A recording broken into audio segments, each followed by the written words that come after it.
les partisans de la guerre. Ce matin, on a parlé de certains obstacles à un règlement diplomatique.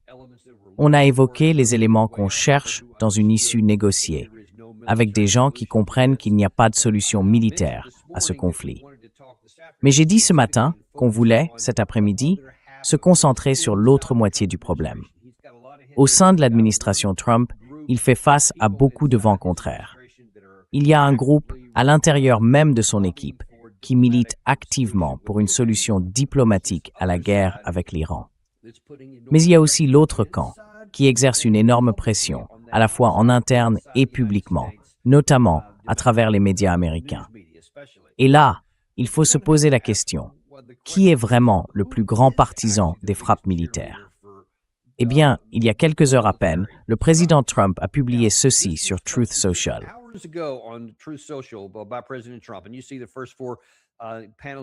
Et là, vous voyez les 4 premières images. On voit apparemment un tableau, Barack Obama, et il dirait, c'était sans doute en 2015, « Hey, négocions avec l'Iran ». Et là, ce serait censé représenter l'Iran, et on peut lire ce qui est écrit. Ensuite, on voit que je viens de dire Barack Obama, Joe Biden, lui aussi aurait dit « Hey, négocions ». Et on retrouve la même réponse, soi-disant, du côté iranien. Puis Trump ajoute une autre paire d'images, et il répète la même chose que les Iraniens auraient dite. Et ensuite, soi-disant, négocions. Alors, le président Trump a été catégorique à de nombreuses reprises. D'ailleurs, si vous avez vu certaines de mes publications sur X ce week-end, vous avez vu que j'ai montré cette image où il tenait une photo d'une bombe avec la mention « Merci de votre attention à ce sujet ».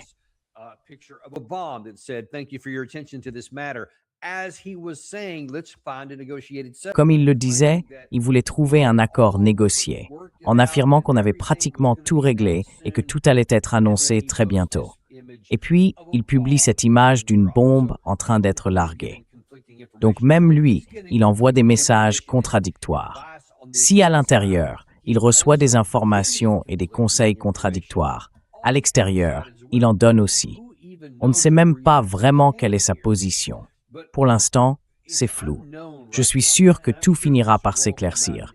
Mais pour le moment, on ne sait pas si le président Trump est influencé par toutes ces personnes ou s'il est simplement instable et qu'il oscille sans arrêt entre « on cherche une solution diplomatique » et « on cherche une solution militaire ».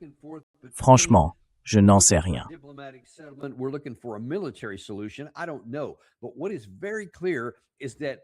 Mais ce qui est très clair, c'est que ces gens-là, probablement, n'en savent pas plus non plus. Et ceux qui encouragent à faire encore plus la guerre, eux, ils s'entêtent. En gros, ils appuient à fond sur l'accélérateur. Allez, on pousse plus fort, on met le pied au plancher. Oui, voilà, c'est ça. Merci, Gary. Bon, alors, qui sont vraiment les supportés là-dedans? On a l'impression que le président Trump, c'est un peu comme s'il avait 2 personnalités. Une minute, il parle de diplomatie. Et la suivante, ce sont les bombes qui partent. Mais regardons plutôt ceux qui essaient de tirer profit de tout ça et ce qui est en train de se jouer ici. Laissez-moi juste planter le décor. Il y a eu au moins 2 occasions, au cours des 2 dernières semaines dont j'ai connaissance, où un ordre de lancement d'opérations de combat aurait été donné, puis annulé ou retiré juste avant l'exécution.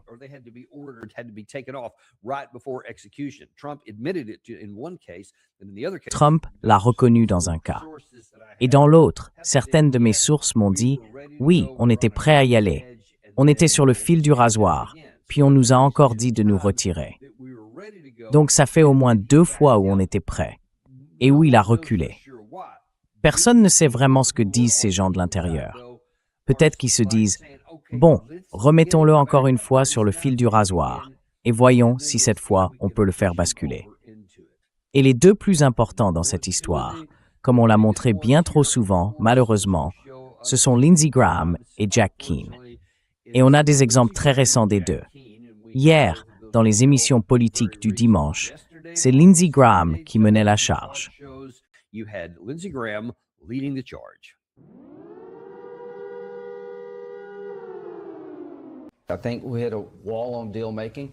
Je pense qu'on a atteint un mur en matière de négociation. J'encouragerai le président à envisager de réduire encore davantage les capacités militaires de l'Iran. Ils ont déjà été considérablement affaiblis, mais il reste des cibles qui pourraient les affaiblir encore plus sur le plan militaire. Mon objectif, c'est de frapper ce régime. Si on refait la même chose qu'avant, on obtiendra le même résultat. Il faut les frapper plus fort. Peut-être qu'ils accepteront un accord si on les met vraiment sous pression. Mais pour l'instant, je pense qu'ils essayent simplement de nous faire patienter. Je crois qu'ils jouent un jeu. Et pour reprendre les mots du président, je pense qu'ils sont fous.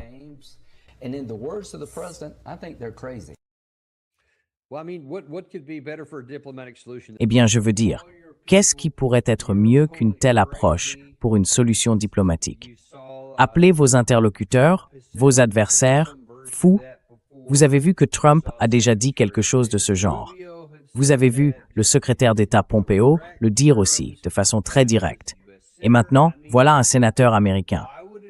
Franchement, comment voulez-vous négocier avec quelqu'un que vous diabolisez en permanence tout en le traitant de fou?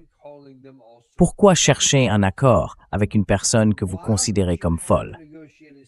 Et bien sûr, c'est tout le problème. C'est le sous-texte ici. Ce que des gens comme Lindsey Graham essaient de faire, c'est d'ancrer cette idée dans l'esprit du président, et même, dans une moindre mesure, dans celui de la population.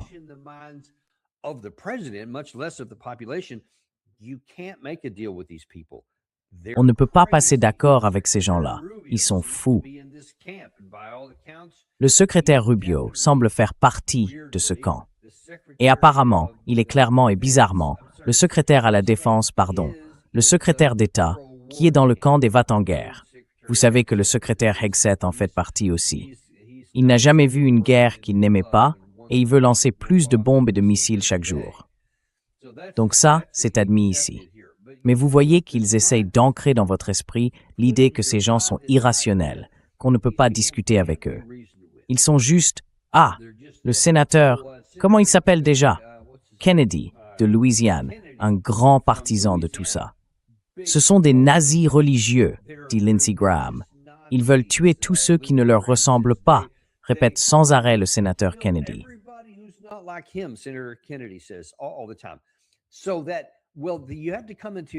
Alors là, il faut se dire, eh bien, waouh, si ce sont des nazis religieux, s'ils sont impossibles à raisonner, et que tout ce qu'ils veulent, c'est nous tuer, et que dès qu'ils auront la bombe, ils s'en serviront. Mon Dieu, on ne peut pas avoir d'accord négocié avec ces gens-là. Ils pourraient accepter un accord, et puis, oh là là, ils nous attaqueraient dès qu'on baisserait la garde. C'est exactement ce qu'ils essayent d'implanter dans l'esprit, non seulement de la population, mais aussi de Donald Trump lui-même. Et quand il dit des choses comme celles qu'il a dites, ou qu'il montre des images comme ça, eh bien, eux, ils se disent, tiens, ça va dans le bon sens.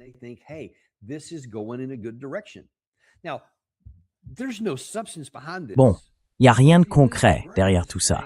Tu vois, Lindsey Graham dit en gros, si tu fais la même chose, tu obtiens le même résultat. Donc, implicitement, il reconnaît que, bon, ce qui s'est passé pendant les 40 premiers jours, ça ne les a pas fait plier. Du coup, il faut faire autre chose. Peut-être qu'on va viser d'autres cibles, je ne sais pas. Peut-être qu'ils pensent qu'on va utiliser d'autres armes. Franchement, je ne sais pas quelles armes supplémentaires on aurait.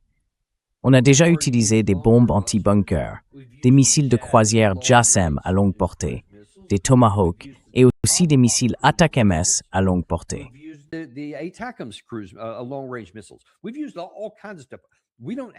On a tout utilisé, toutes sortes de choses.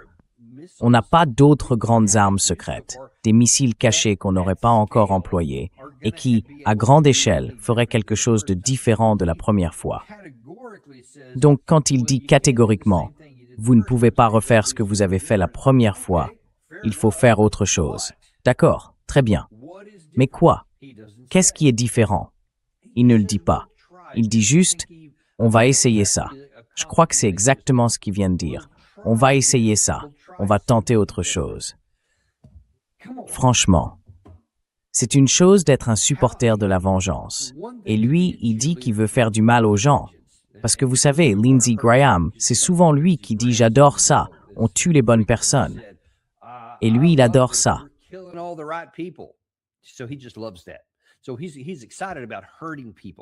Alors, lui, il est tout excité à l'idée de faire du mal, de tuer les bonnes personnes, celles qu'il pense devoir éliminer. Mais même si on est quelqu'un de mauvais, sans morale, sans le moindre scrupule à tuer des gens à droite et à gauche, innocents ou pas, peu importe. Dans sa tête, c'est juste comme ça que la guerre fonctionne. Mais quand même, il faut au moins se demander, est-ce que ça peut marcher? Parce que si on se dit « Ah, je déteste cette personne ou ce groupe et je veux les tuer », et qu'on se dit qu'on a les moyens pour le faire, il faut aussi penser à la suite. Si on agit, ils vont riposter. Et cette riposte va nuire à nos intérêts, à notre pays, tuer nos propres gens et peut-être même faire vaciller toute notre économie, voir la faire s'effondrer. On se dit que n'importe qui, même avec un minimum de sens moral, ou simplement par instinct de survie, finirait par se dire « Ok, non, en fait, c'est pas une très bonne idée. »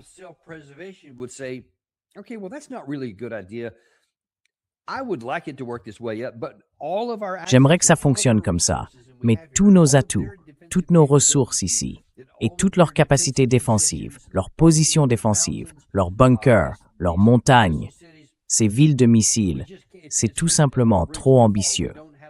On n'a pas la capacité de détruire tout ça. Donc, je suppose qu'on va devoir serrer les dents et, je sais pas, vivre pour se battre un autre jour, voir ce qui peut se passer plus tard. Ce serait une mauvaise idée, mais moins mauvaise que celle-là. Bon, d'accord. Donc ça, c'est le sénateur Lindsey Graham. Il était, je crois, avocat dans l'armée, donc il a un passé militaire. Il me semble qu'il a été colonel à un moment donné dans la réserve. Mais apparemment, il n'a pas passé beaucoup de temps à étudier les affaires militaires en elles-mêmes, juste les codes juridiques et tout ça. Donc pour lui, c'est un peu différent.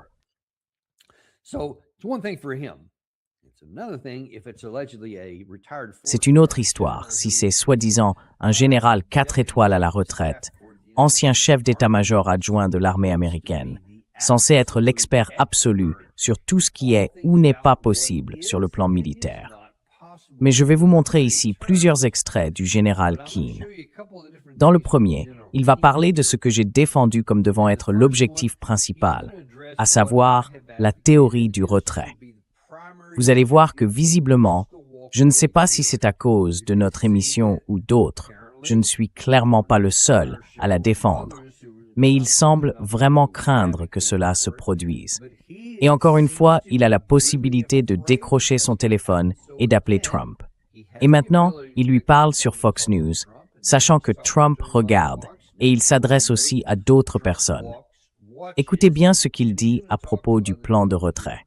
Watch what he says about the walkaway plan.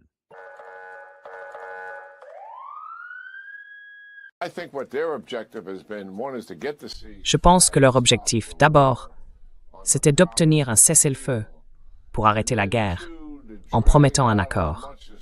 Et ensuite, de faire traîner les choses le plus longtemps possible pour mettre un maximum de pression politique et économique sur le président.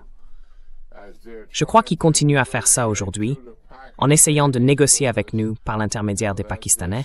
Ils veulent toujours cet accord. Du moins, c'est ce qu'ils disent. Moi, je n'y crois pas. Je ne pense pas qu'ils l'aient jamais vraiment voulu. À mon avis, tout ça, c'est surtout une façon de gagner du temps, pour que le président, à un moment donné, sous la pression politique et économique, finisse par arrêter la campagne et déclare la victoire, au lieu d'aller jusqu'au bout et de la terminer vraiment.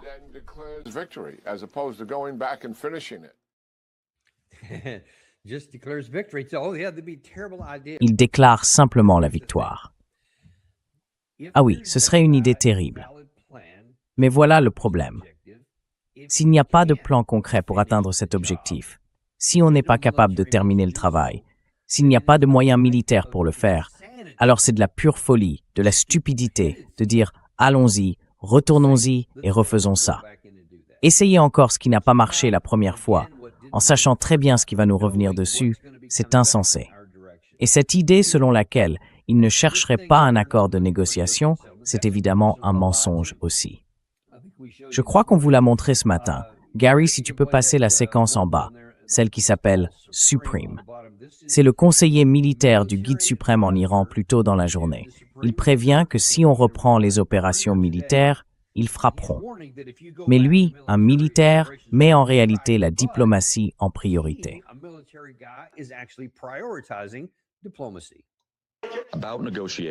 À propos des négociations, la République islamique vous a proposé la voie la moins coûteuse. Elle vous dit clairement que si vous poursuivez la guerre, nous rendrons la vie difficile au peuple américain et à l'économie américaine. L'Iran est prêt à mener avec vous une négociation équitable.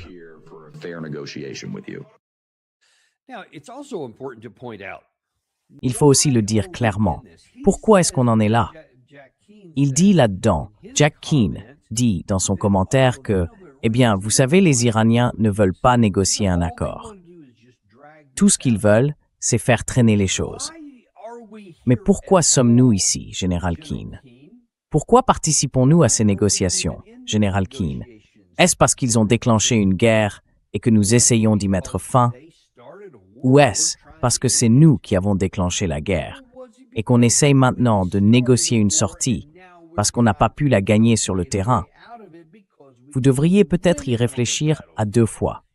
C'est ça, la réalité. Alors dire qu'ils veulent faire traîner quelque chose que nous avons commencé, c'est tout simplement absurde. Ils ne veulent pas faire traîner. Ils veulent que la guerre se termine. Ils ne voulaient même pas qu'elle commence.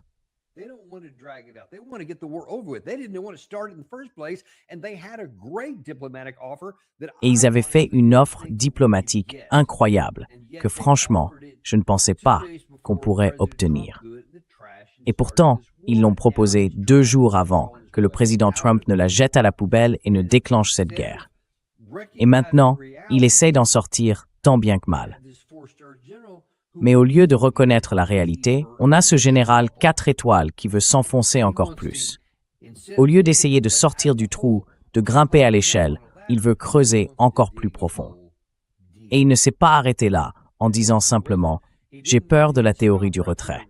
J'ai peur que Trump se lasse, qu'il s'en aille, et qu'il fasse vraiment ce que Daniel Davis propose dans le Daniel Davis Deep Dive. » Non, lui il dit « Vous savez quoi? On doit vraiment creuser encore plus profond dans ce trou. »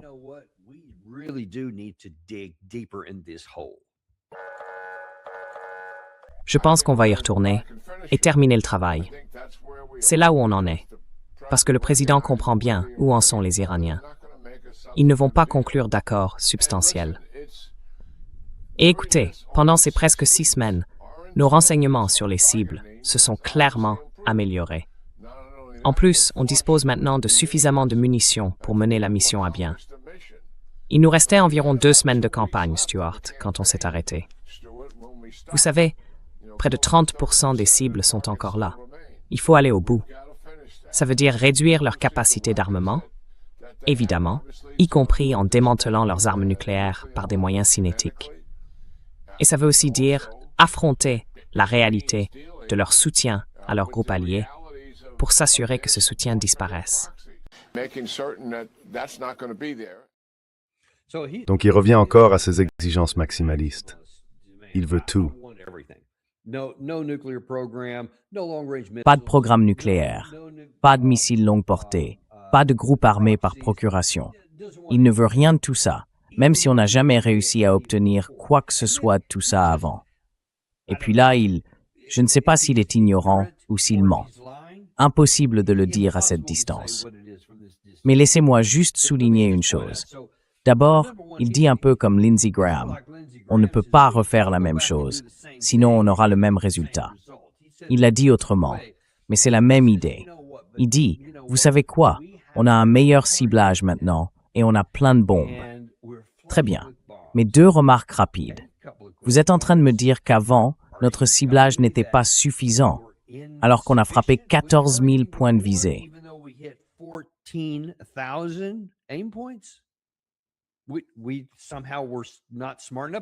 D'une certaine façon, on n'a pas été assez malin. Mais bon, en moins de 2 mois, tout à coup, on serait devenu bien meilleur. Vous avez eu accès à une nouvelle technologie, quelque chose que vous n'aviez pas avant. Je veux dire, qu'est-ce que vous allez pouvoir affirmer de manière crédible qui soit vraiment différent cette fois-ci. En matière de ciblage, de capacité de renseignement, que ce soit les drones de surveillance, les images satellites, le renseignement humain, tout ça, y compris ce qu'on obtient du Mossad. Est-ce qu'il y a eu quelque chose de nouveau que vous n'aviez pas la première fois? La réponse, c'est non. Bien sûr que non. Vous dites que vous ciblez mieux, mais qu'est-ce que ça veut dire au juste? You just better targeting. What does that even mean? You were sloppy the first time and now you're not sloppy? I don't know. La première fois, tu as été négligent et maintenant tu ne l'es plus. J'en sais rien.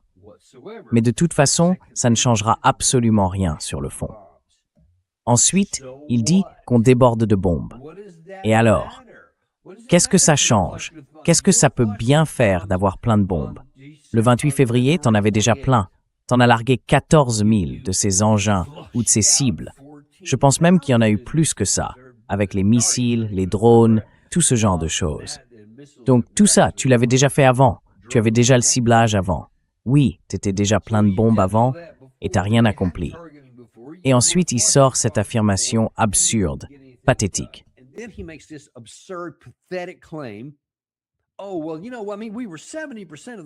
Ah bon, vous savez quoi? On en était à 70% du chemin, et puis on s'est arrêté. Et maintenant, il faudrait revenir en arrière et finir les 30% restants. Comme si, en gros, l'Iran était sous respirateur artificiel et qu'il suffisait de pousser encore, je sais pas, 2 ou 3 semaines, quelque chose comme ça. Éliminer les 30 dernières cibles que visiblement nos services de renseignement connaissaient déjà à l'époque. Je sais pas. Il n'explique pas cette incohérence, mais bon, peu importe. Allons-y, finissons le travail. Vous essayez de me dire, et vous pensez vraiment que des gens comme nous, qui suivent un peu ce qui se passe, vont y croire, que vous étiez à 70% du but et que vous vous êtes juste arrêté, que la Maison-Blanche s'est dit, oui, on les a presque à terre, on est sur le point de les anéantir, et ensuite, on ira prendre leur pétrole, on ouvrira ce flux d'hormones, ou peu importe ce qu'on veut faire, et qu'on s'est simplement arrêté.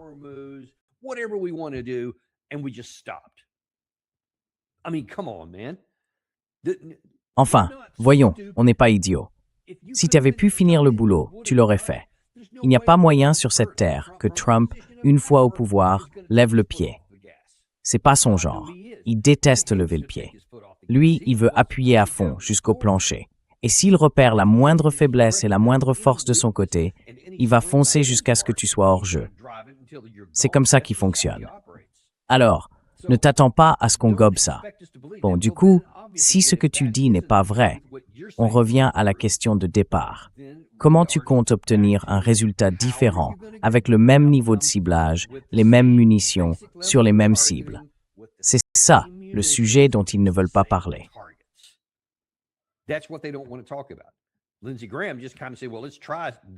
Lindsey Graham dit en gros, eh bien, essayons autre chose. Je sais pas, frappons d'autres cibles ou attaquons la montagne sous un autre angle. Enfin bref. Mais écoutez, quand un missile touche Granite Mountain, peu importe l'angle, peu importe la direction d'où il vient, il doit traverser tellement de roches que c'est tout simplement impossible. Il n'a pas une puissance de pénétration suffisante. Ça ne marche pas. Beaucoup de ces installations, comme je vous l'ai déjà dit, ont été conçues pour résister à une explosion nucléaire.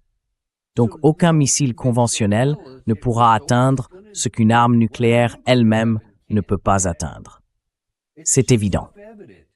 Alors si le président Trump écoute ces gens-là, il est pratiquement en train de garantir que la déclaration du général iranien que je vous ai montrée tout à l'heure va se réaliser exactement comme il l'a dit.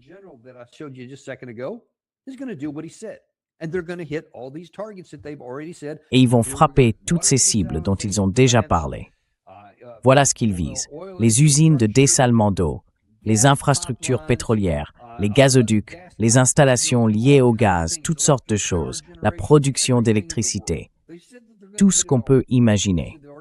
Ils ont dit qu'ils allaient tout frapper. Ils ont dit qu'ils avaient déjà les cibles. Tout ce qu'ils ont à faire, c'est, au moment où les bombes commenceront à tomber sur eux, d'appuyer sur un interrupteur et de tout faire sauter. Et pendant ce temps, Jack Keane, Lindsey Graham, Mike Pompeo, le général Kellogg, Victoria Coates, Rebecca Heinrichs et bien d'autres, passent à la télévision pour supplier Trump de faire quelque chose qui serait presque suicidaire pour notre économie et qui, militairement, ne fonctionnerait pas.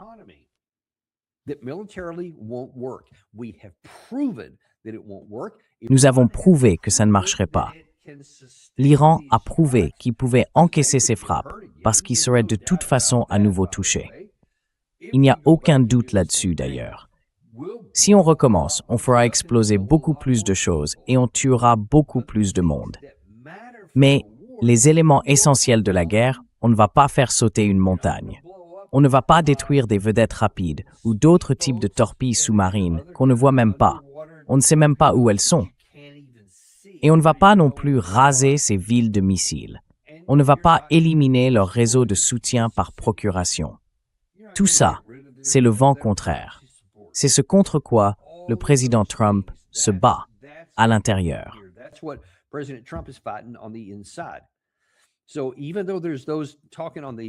Alors, même s'il y a des gens, vous savez, du côté de J.D. Vance et de ses alliés à l'intérieur, qui essaient de parler bon sens et raison au président pour qu'on obtienne un résultat vraiment America First, pour qu'on ne se fasse pas de mal à nous-mêmes, le président Trump continue d'osciller, d'aller et venir et de s'approcher dangereusement de l'usage de la force militaire. Et on se demande, combien de fois peut-il s'approcher ainsi du fil du rasoir, puis reculer encore? Parce qu'apparemment, d'après certaines informations sorties ce week-end, notamment dans le New York Times et ailleurs, le vice-président Vance serait en froid avec le président Trump.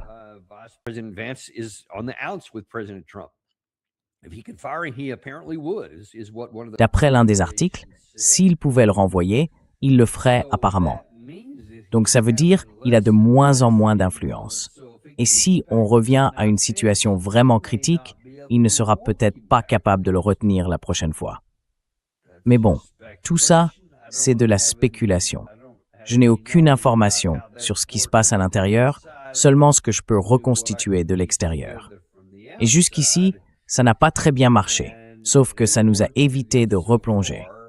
Ça nous a pas empêché d'y aller la première fois. Mais apparemment, ça a fonctionné 2 ou 3 fois pour nous faire reculer au bord du gouffre. On ne sait tout simplement pas combien de fois encore ça va marcher.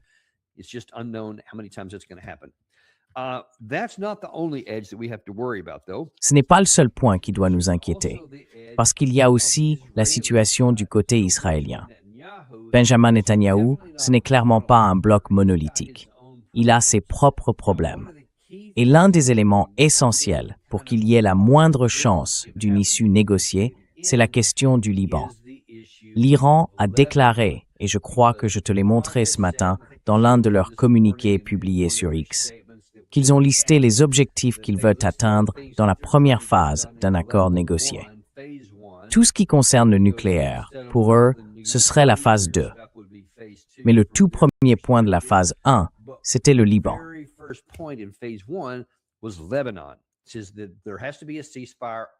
Il est dit qu'il doit y avoir un cessez-le-feu sur tous les fronts, ce qui inclut spécifiquement le Liban, donc le Hezbollah. Et vous savez, c'était déjà l'accord du mois d'avril, celui qui a provoqué beaucoup de tensions. Israël a essayé de le saboter à plusieurs reprises, en reprenant la guerre, puis ils ont un peu fait marche arrière. Je crois qu'ils ont dit, en gros, que Beyrouth serait hors limite, mais qu'ils continueraient les tirs défensifs dans le sud. Dans le sud, après avoir envahi le sud du Liban et engagé une véritable guerre terrestre contre le Hezbollah. Et de là, le Hezbollah riposte, et Israël appelle toujours ça de la légitime défense.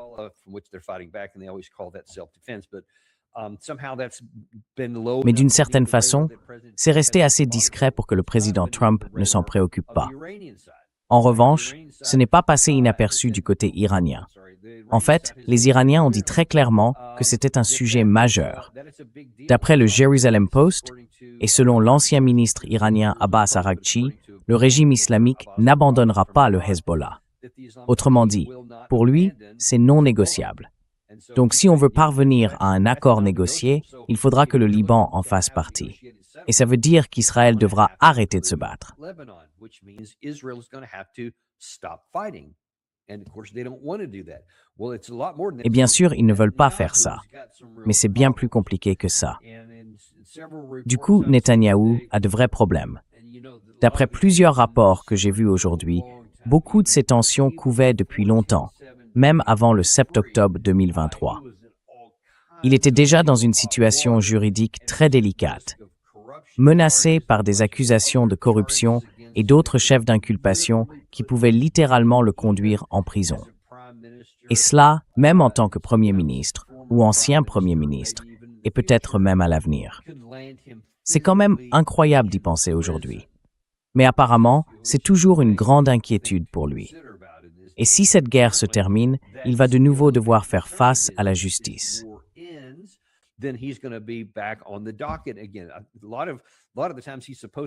Très souvent, il est censé se présenter au tribunal, mais il repousse sans arrêt, en disant « Ah, on a des imprévus, des urgences, on ne peut pas aller à la prison ici, ou on ne peut pas aller au procès, donc il faut reporter à un autre jour. » Mais bon, s'il y a un cessez-le-feu là-bas, s'il y a un cessez-le-feu en Iran, s'il n'y a plus de combat actif nulle part, alors il peut retourner au procès. Et c'est justement ce qu'il ne veut pas. Donc d'un côté, il s'inquiète de ça.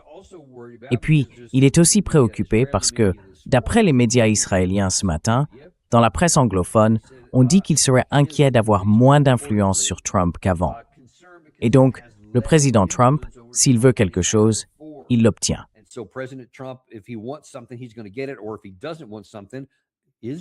Ou bien, s'il ne veut pas de quelque chose, Israël ne l'aura pas, comme dans le cas du Liban. Donc il a des inquiétudes à ce sujet. Eh bien, dans son propre cercle rapproché, un peu comme le président Trump, il y en a qui veulent un accord négocié pour clore ce dossier, et d'autres qui, au contraire, ne veulent surtout pas que ça se termine. Ils ne veulent pas relâcher la pression au Liban. Par exemple, voici Bezalel Smotrich, le ministre israélien des Finances, qui a appelé lundi le Premier ministre Benjamin Netanyahou à reprendre les bombardements, notamment à Beyrouth, en réponse à l'augmentation des attaques de drones explosifs menées par le Hezbollah contre les troupes israéliennes dans le nord d'Israël et dans le sud du Liban. Les drones explosifs qui blessent nos combattants ne sont pas une fatalité, a-t-il déclaré dans un communiqué.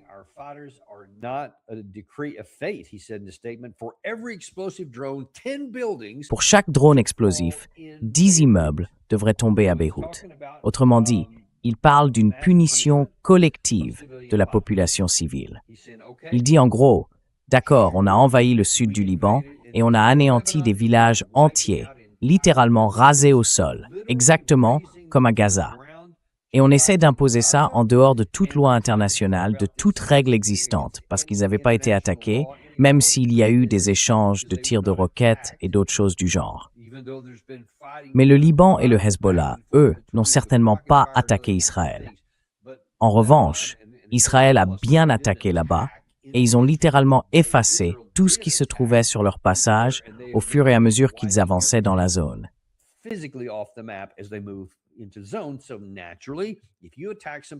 Donc évidemment, si vous attaquez quelqu'un, vous entrez en guerre. L'autre va se défendre. Eh bien, ce que dit Smotrich, en gros, c'est comment ose le Hezbollah riposter. Il devrait simplement nous laisser les anéantir, les repousser, sans rien faire. Mais s'ils se défendent, et s'ils utilisent ces drones FPV comme les Russes et les Ukrainiens s'en servent entre eux, alors, pour chaque drone qui nous touche, on devrait détruire 10 immeubles. Des immeubles civils, habités par des gens qui n'ont rien à voir avec les combats et qui, pour la plupart, n'aiment probablement même pas le Hezbollah. Mais bon, peu importe, on s'en fiche. Allons là-haut et tuons-les. Voilà ce qu'il dit, lui.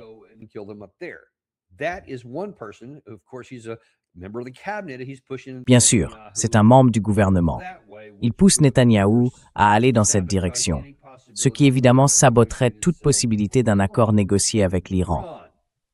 Mais en réalité, ce n'est même pas seulement Smotrich, parce qu'on le connaît bien pour ce genre de position. Il y a aussi un des chefs de l'armée israélienne.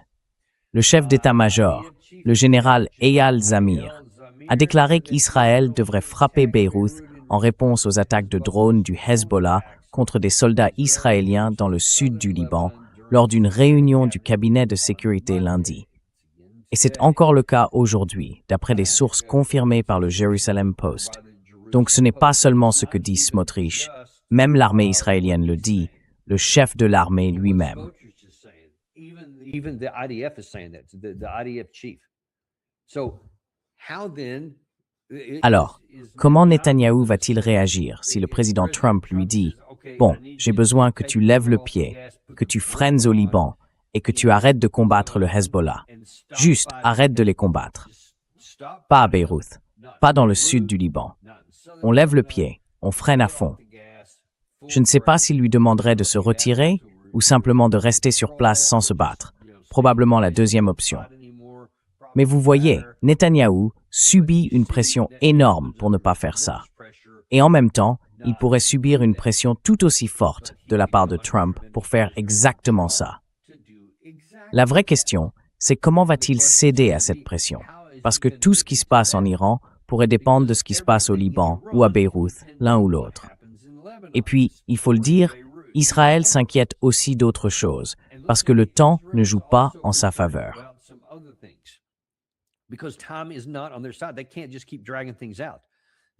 Ils ne peuvent pas continuer à faire traîner les choses indéfiniment. Cet article vient du Times of Israel, aujourd'hui. Les rapports du renseignement indiquent que l'Iran reconstruit sa production de missiles plus vite que prévu. On a montré plusieurs rapports récemment dans la presse américaine qui disent que moins d'infrastructures ont été détruites qu'on ne le pensait, jusqu'à 70% auraient survécu, et qu'ils continuent à produire. Mais non seulement ils ont réparé leurs installations, au point que 30 des 33 usines de missiles, apparemment celles situées sur la côte iranienne, sont de nouveau pleinement opérationnelles. Mais en plus, à l'intérieur même de ces usines, ils produisent encore davantage. D'après les rapports, Téhéran a relancé la fabrication en utilisant des composants restants, des installations souterraines improvisées et des lignes de production partiellement restaurées, avec l'aide de la Russie et de la Chine.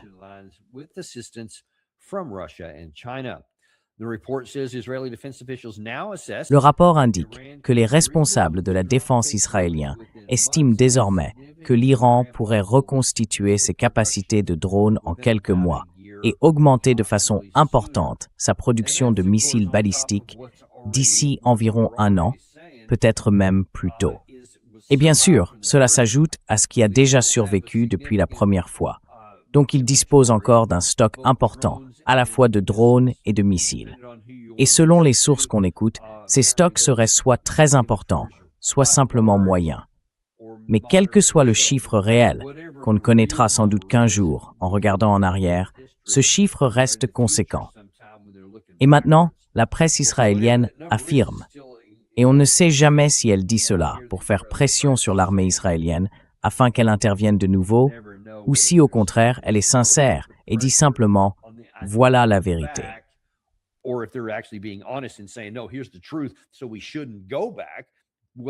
Donc, on ne devrait pas revenir en arrière. Il va falloir attendre et voir comment tout ça évolue. Mais en tout cas, c'est ce que rapporte la presse israélienne. Selon leur service de renseignement, la partie iranienne est aussi intelligente qu'on l'a toujours su. C'est quelque chose pour lequel l'Iran est connu. Malgré toutes les sanctions, malgré les assassinats qu'ils ont subis, malgré les cyberattaques menées contre leurs installations, ils trouvent toujours un moyen de contourner les obstacles et de maintenir leur arsenal. Et maintenant, cet arsenal continuait déjà de croître avant les bombardements. Et même après, ils accélèrent encore leurs capacités, parce qu'ils sont malins et qu'ils ont compris pas mal de choses. Donc, ça renforce mon argument en faveur du fait qu'il faut s'en détacher.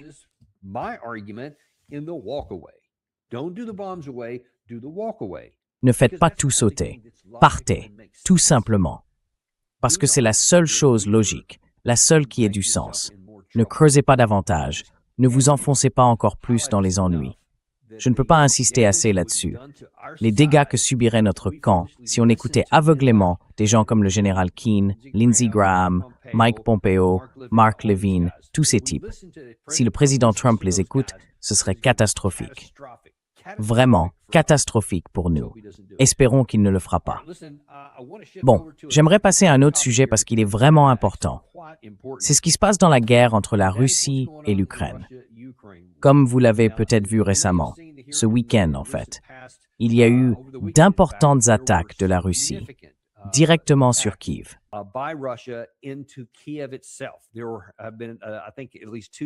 Il y a eu, je crois, au moins 2 jours d'affilée où des missiles Oreshnik ont été vus frappant leur cible.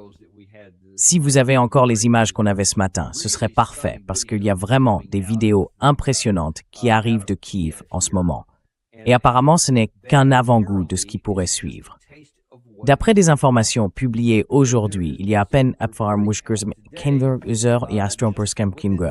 la Russie avertit qu'elle pourrait frapper des centres de décision en Ukraine. Et selon cet article, c'est dans les médias russes, RIA Novosti, les forces armées commenceraient à viser des entreprises du complexe militaro-industriel à Kiev. Cela inclurait des sites précis liés à la conception, la production, la programmation et la préparation à l'utilisation de drones par le régime de Kiev, avec l'aide de spécialistes de l'OTAN chargés de fournir les composants nécessaires.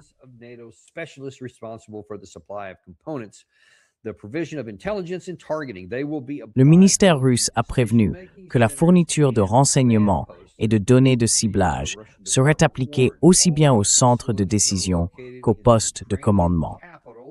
Tous ces sites se trouvent dans la capitale ukrainienne. Le ministère a appelé les diplomates et les représentants des organisations internationales à quitter la ville au plus vite et a demandé aux habitants de ne pas s'approcher des infrastructures militaires et administratives. Alors, écoutez, le président Poutine subit de plus en plus de pression à l'intérieur de la Russie ces derniers temps parce qu'il n'a même pas réussi à atteindre les objectifs de ce qu'il appelle l'opération militaire spéciale, la fameuse SMO, qui devait permettre de prendre tout le Donbass.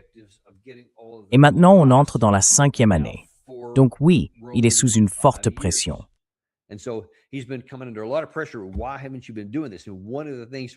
Pourquoi vous n'avez pas fait ça jusqu'à présent? L'une des critiques qu'il a reçues, c'est justement ça. Pourquoi avoir gardé les gants dans tous ces domaines clés à Kiev? Si c'est là que se trouvent les centres de commandement, si c'est là que sont les sites de production, pourquoi ne pas les avoir mis sur la liste des cibles? Parce qu'ils sont tous concentrés là-haut. Ils peuvent se plaindre de ce que fait l'OTAN ou des 50 pays qui les soutiennent et tout le reste. Mais ils vont dire, au minimum, c'est un conflit militaire. Oui, là on voit des images vraiment impressionnantes. Elles viennent directement de la capitale.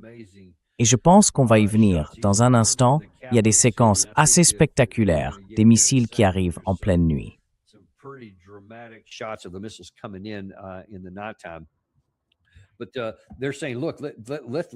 Mais ils disent, regardez, que ce soit le début de quelque chose, pas la fin de quelque chose, parce qu'il faut continuer à le faire.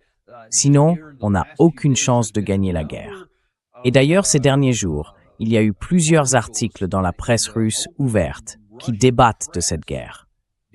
On dit souvent qu'il n'y a pas de liberté d'expression du côté russe. Mais en réalité, il y en a une, même si elle est limitée. Parce que si on va trop loin, on risque la prison. Et beaucoup y sont déjà allés. Mais là, par exemple, ce matin, j'ai lu sur l'un de leurs sites de revue militaire, je crois que c'est la Military Review en russe, un article traduit par Google Translate.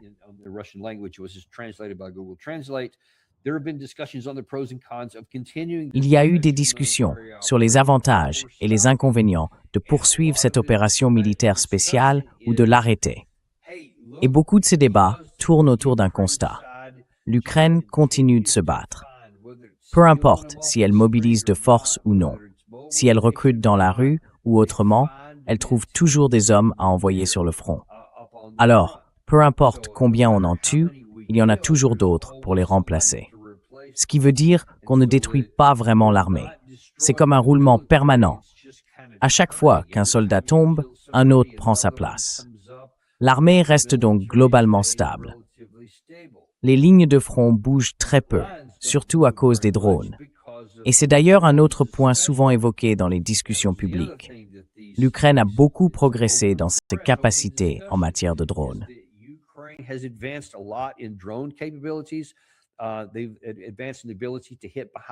Ils ont progressé dans leur capacité à frapper derrière les lignes russes, de façon bien plus efficace qu'avant. Et ça, c'est parce qu'ils continuent à faire de la recherche, du développement et à mettre au point des capacités qui, dans certains cas, n'existaient même pas il y a 6 mois. Et la Russie, elle, n'a pas encore trouvé de parade à certaines de ces avancées. On vous a montré, bien sûr, quelques frappes à longue portée, menées en plein cœur du territoire russe. Mais même les zones arrières, les zones logistiques, ont été touchées. Alors, beaucoup d'analystes du côté russe disent clairement, il n'y a aucune perspective que tout ça se termine dans un avenir proche. Pas dans 1 an, ni même dans 2. En fait, il n'y a même pas de date de fin envisagée.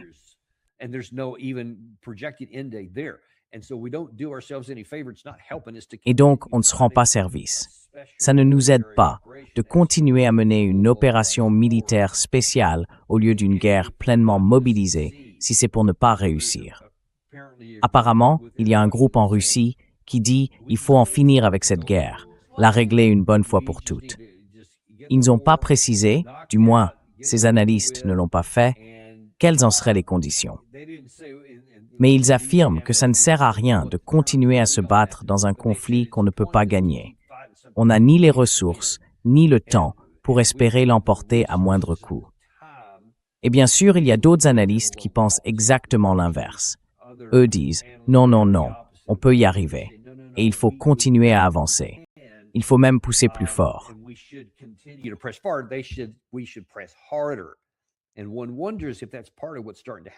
Et on se demande si ce n'est pas justement ce qui commence à se passer ici, parce qu'ils se mettent maintenant à frapper ces installations. C'est la première fois que certaines d'entre elles sont touchées. Il y a eu des drones et d'autres attaques sur des cibles à Kiev depuis longtemps. Mais les choses vraiment importantes, les centres de décision, les dirigeants, eux, jusqu'ici, n'étaient pas visés. Maintenant, apparemment, ils le sont. Et dans la dernière déclaration publiée aujourd'hui par le ministère russe, on dit en gros « étrangers, diplomates, vous devez quitter Kiev. Et pour les habitants, tenez-vous à l'écart de ces installations militaires ou de ces centres de décision parce qu'on va les frapper. »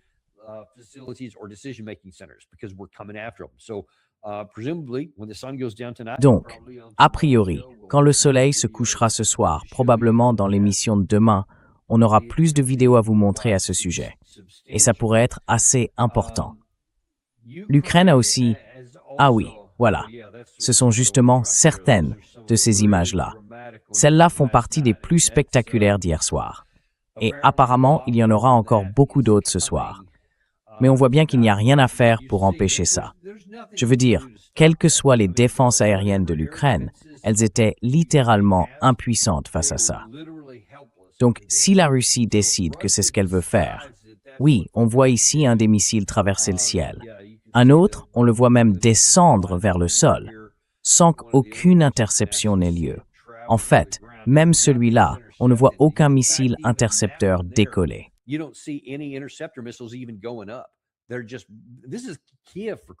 C'est quand même Kiev, bon sang. Ce n'est pas juste une ville parmi d'autres, c'est Kiev.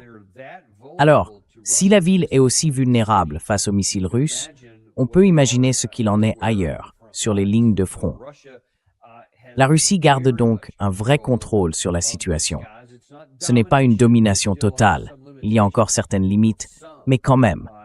Et quand on regarde la question des missiles, la Russie a clairement l'avantage en ce moment. Elle peut donc passer à l'action si elle décide de frapper des centres de décision importants, des sites liés aux missiles ou d'autres usines stratégiques. Elle le fera parce qu'il n'y a littéralement rien pour l'en empêcher. Pendant ce temps, du côté ukrainien, on cherche d'une certaine manière à élargir le champ d'action.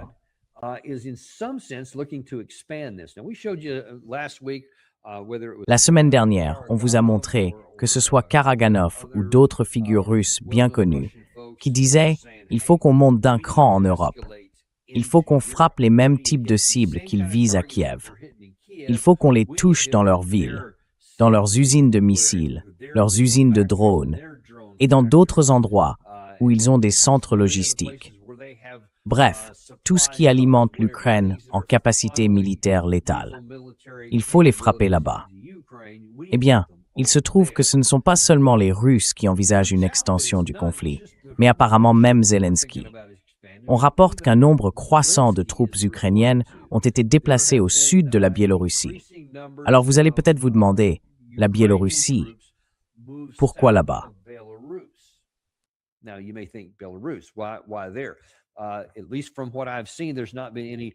D'après ce que j'ai vu, il n'y a pas eu de signalement d'un regroupement massif de troupes russes en Biélorussie, comme ça avait été le cas quand la guerre a commencé, en février 2022.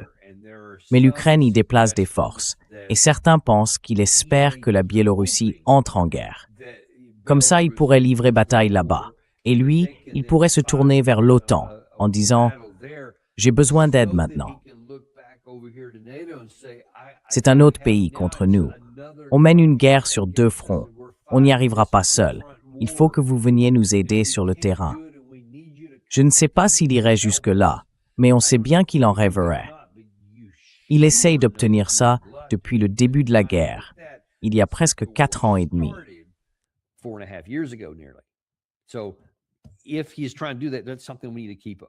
S'il essaye vraiment de faire ça, c'est quelque chose qu'on doit surveiller de près.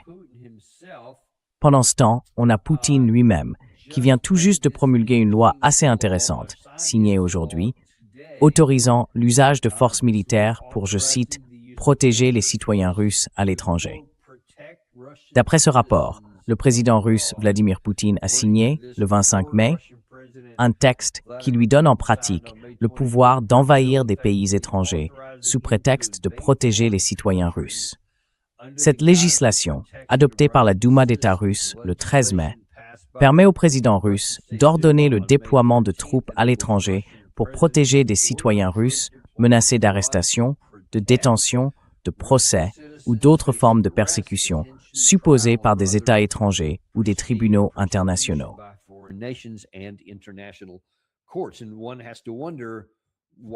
Et on peut se demander, pourquoi maintenant? Pourquoi faire passer cette loi à ce moment précis? Parce que, souvenez-vous, juste avant le début de cette guerre, en février 2022, il y a eu une série de lois adoptées à toute vitesse. Ces lois ont permis à la Russie d'intervenir militairement dans le Donbass. Ils avaient conclu des accords avec les provinces de Donetsk et de Luhansk pour leur venir en aide. Puis ils ont reconnu leur indépendance avant de finir par les intégrer à la Fédération de Russie. Donc oui, il y a déjà eu des moments où les lois ont été modifiées en Russie juste avant qu'ils aient besoin de franchir des frontières, et ainsi de suite.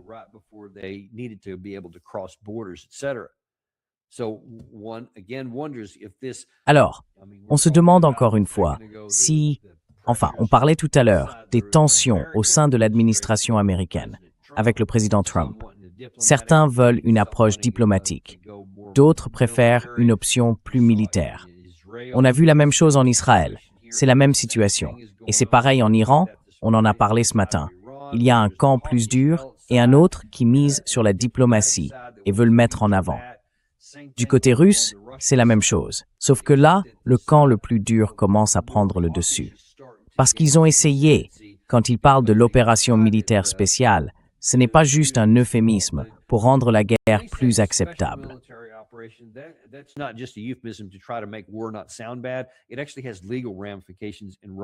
En fait, ça a des conséquences juridiques en Russie. S'ils appellent ça une guerre, ça change beaucoup de choses. Ça ouvre la porte à d'autres types de cibles et ça permet au gouvernement de faire davantage. Par exemple, ils peuvent imposer une mobilisation. Ils peuvent forcer l'économie à passer en mode de guerre, où les entreprises n'ont plus le choix. On leur dit quoi faire, elles changent ce qu'elles produisent, et ainsi de suite. Donc, si la Russie en vient à déclarer une guerre, c'est une étape majeure. Passer d'une opération militaire spéciale à une guerre, ça veut dire un niveau d'engagement bien plus important. Alors on peut se demander, est-ce que ceux qui en Russie plaident pour cette évolution sont en train de prendre le dessus? ascendancy. Why did President Putin make that law now? Pourquoi le président Poutine a-t-il fait passer cette loi maintenant, celle qui autorise l'armée à intervenir à l'étranger? Parce qu'avant, il ne l'avait pas. S'il n'était pas physiquement attaqué par un autre pays, selon la loi russe, il ne pouvait pas aller à l'extérieur du territoire. Et bien sûr, qui pourrait être la première cible dans ce cas, sinon les pays baltes au nord? C'est une chose de lancer des missiles militaires ou à longue portée sur la France, l'Allemagne ou même le Royaume-Uni. Ces pays figurent déjà sur la liste des cibles. C'est d'ailleurs l'une des idées que Karaganov a évoquées, par exemple. Mais si on parle des régions baltes, là ce serait plutôt une situation militaire plus conventionnelle.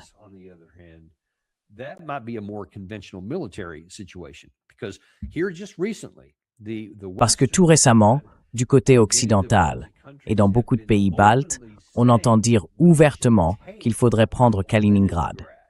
C'est une enclave russe, physiquement séparée du reste de la Russie, qui existe depuis la chute de l'Union soviétique. Il y a eu des négociations, tout ça. Mais en réalité, c'est un peu comme une base avancée de missiles. C'est une situation assez particulière. Et beaucoup en Occident, même ces derniers jours, disent « Franchement, c'est une verrue, on devrait juste aller la prendre. On n'a qu'à foncer et s'en emparer. » Alors la Russie entend tout ça, et elle se dit « Ah oui, si vous faites ça, peut-être qu'on devrait, nous aussi, aller prendre autre chose. »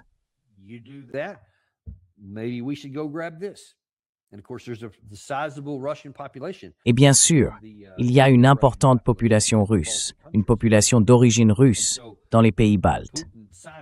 Donc le fait que Poutine signe ce document maintenant, ça peut poser les bases pour dire, eh bien, si on commence à agir ici, on pourrait prendre ça. Et écoutez, l'ensemble des pays baltes, les trois, je crois que leurs forces terrestres réunies, c'est à peu près l'équivalent d'une brigade de combat renforcée, quelque chose comme ça. Même pas le niveau d'une division, tous ensemble. Donc si la Russie voulait faire quelque chose, ce serait comme prendre un bonbon à un enfant. Je veux dire, ils n'ont pas de position défensive. Ils n'ont pas d'industrie.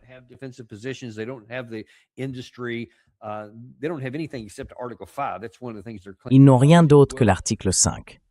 C'est une des seules choses auxquelles ils s'accrochent. Si c'est là-dessus qu'ils comptent, tout en laissant, apparemment, leur espace aérien être utilisé par l'Ukraine pour pénétrer dans l'espace aérien russe et frapper des cibles en profondeur à l'intérieur du pays, alors la Russie dit « Vous êtes déjà impliqués maintenant ». Ils le disent depuis un moment. Jusqu'ici, ils n'ont rien fait à ce sujet. Mais c'est quelque chose qu'on va surveiller de beaucoup plus près, parce que beaucoup d'éléments commencent à bouger. On verra bien ce qui se passe pendant la nuit. On en reparlera demain matin. On fera le point sur tout ce qui aura pu se produire dans l'intervalle. Mais, par exemple,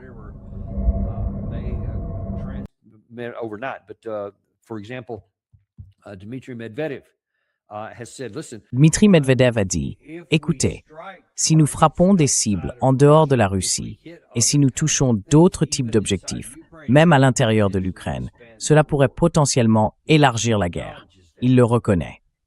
Mais il ajoute, comme d'autres dont nous avons parlé récemment, qu'il serait peut-être encore plus grave de ne pas le faire, parce que cela encouragerait de nouvelles attaques. Donc, selon lui, oui, il faut continuer et frapper encore davantage. Il est donc possible qu'il y ait bientôt des frappes encore plus importantes. Et le fait que la Russie ait utilisé des missiles Iskander à plusieurs reprises récemment montre à quel point ces armes sont importantes pour eux et à quel point ils y accordent une priorité élevée, justement parce qu'ils n'en ont pas beaucoup.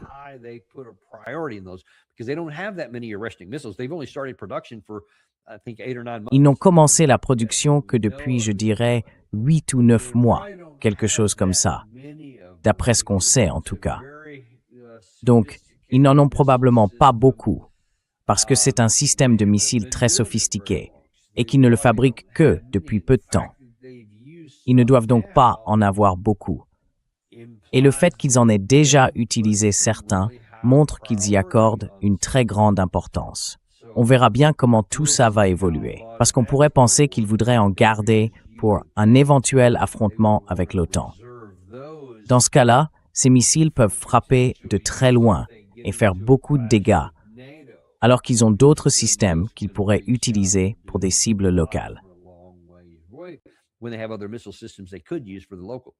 But they haven't, so that means it's really high priority. Mais ils ne l'ont pas fait, donc ça veut dire que c'est vraiment une priorité pour eux. Peu importe ce qu'ils ont visé, que ce soit ces sites liés aux missiles ou ces usines, ils veulent clairement les neutraliser. On va donc regarder ça de près, parce que si on continue à avancer comme ça, on va se retrouver avec ce que John Mearsheimer appelle un conflit gelé.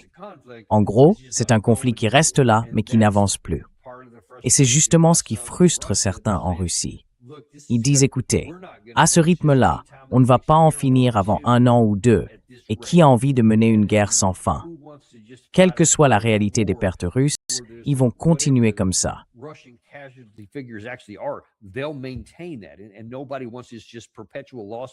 Et personne ne veut d'une perte de main-d'œuvre permanente, sans que rien ne change sur le champ de bataille. On verra bien ce que ça va donner. Mais il y a quand même des choses à surveiller, parce que tout ça pourrait exploser à peu près au moment où on verrait des événements liés à la guerre en Iran. Et que Dieu nous aide si ces deux crises éclatent en même temps. Ce serait une période vraiment, vraiment difficile pour la cause de la paix, dans une grande partie du monde, et surtout dans le monde occidental. On va suivre ça de près. Merci beaucoup à tous, on vous remercie d'être avec nous aujourd'hui. On a une belle série d'invités qui arrivent plus tard dans la semaine. Gary, qu'est-ce qu'on a demain? Je n'ai pas vu le programme. Qu'est-ce qu'on a demain? Une seconde. Désolé. Encore une question surprise de la part de Gary. Je crois qu'on a le professeur Morandi demain, et on aura aussi Scott Ritter, c'est sûr. D'accord. Ose-t-on lui dire que le colonel Douglas va revenir? Oui, très bien. C'est toujours l'un des sujets les plus populaires ici. Et quand Scott en parle, c'est important, parce que s'il se passe quoi que ce soit pendant la nuit, personne n'est mieux connecté à ça que Scott Ritter. Et le professeur Morandi, lui, c'est la meilleure référence du côté iranien pour comprendre ce qui se passe ou ce qui ne se passe pas là-bas. Alors ne ratez aucun de ces 2 programmes demain. Il y a aussi d'excellentes choses à venir pour le reste de la semaine. Comme toujours, s'il se passe quelque chose, venez directement ici. Gary et moi, on vous en parlera dans le Daniel Davis Deep Dive. Absolument. Et n'oubliez pas d'en parler à vos amis, ceux qui aiment écouter des podcasts. Dites-leur d'ajouter Daniel Davis Deep Dive à leur liste. Ils doivent savoir ce que vous savez. Et ils peuvent l'écouter là où ils écoutent déjà leur podcast. Il suffit de leur en parler. Where they already get their podcast. You just got to tell them.